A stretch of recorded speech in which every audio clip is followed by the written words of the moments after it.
বৃষ্টি দেয়নি, যার কারণে অনেক শিক্ষার্থী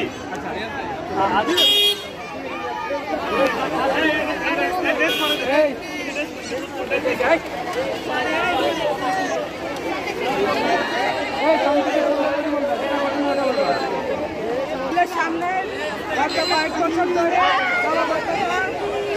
আমরা খুবই সমস্যা হয়। আমাদের দেশগুলোতে অনেক স্টুডেন্ট অসুস্থ হয়ে পড়ে, তারা স্কুলে আসতে পারে না। এভাবে চলতে থাকলে আমরা কিন্তু স্কুলে আসা বন্ধ করি।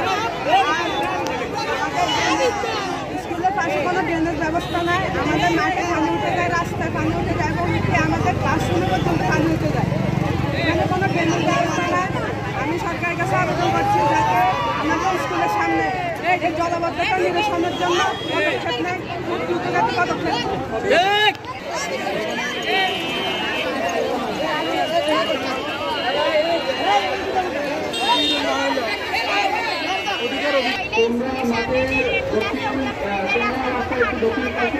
ব্যবস্থা ভালো না।